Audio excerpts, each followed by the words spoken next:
एक गुस्सैल राजा ने अपने पुत्र की किसी गलती के कारण उसे देश निकाला दे दिया।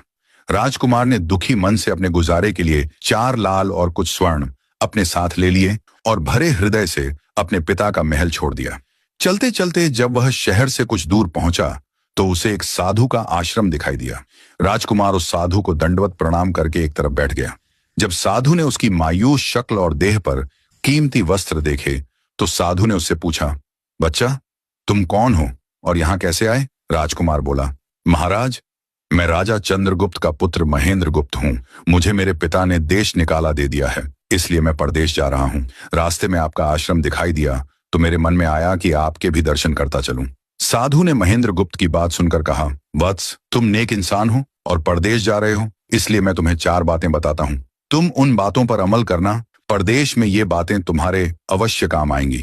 पहली यह कि परदेश में 1 से भले 2 होते हैं। दूसरी यह कि परदेश में दूसरे के हाथ का बना खाना मत खाना, और अगर खाना भी पड़े तो पहले किसी जानवर को खिला देना।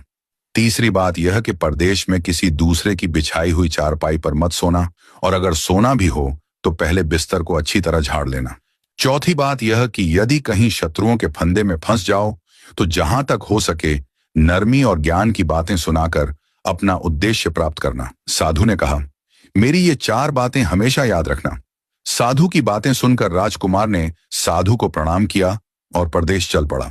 चलते चलते बहुत दिन बीत गए तो वह एक जंगल में पहुंचा। वहां उसने देखा कि एक चील एक कछुए के बच्चे को लेकर उड़ रही है। संयोगवश बच्चा उस चील के पंजे से निकलकर नीचे गिर गया। महेंद्र गुप्त ने कछुए के तड़पते हुए बच्चे को देखा तो उसे बड़ी दया आई। उसने मन में सोचा कि इस बच्चे को पालना चाहिए। इस बच्चे को पालने से 2 बातें होंगी। पहली तो यह कि इस बच्चे के प्राण बच जाएंगे, और दूसरी यह कि साधु द्वारा कही गई पहली बात भी पूरी हो जाएगी कि सफर में 1 से भले 2 होते हैं। और फिर क्या हुआ कहानी का अगला भाग जानने के लिए चैनल को सब्सक्राइब करके कमेंट में नेक्स्ट पार्ट जरूर लिखें।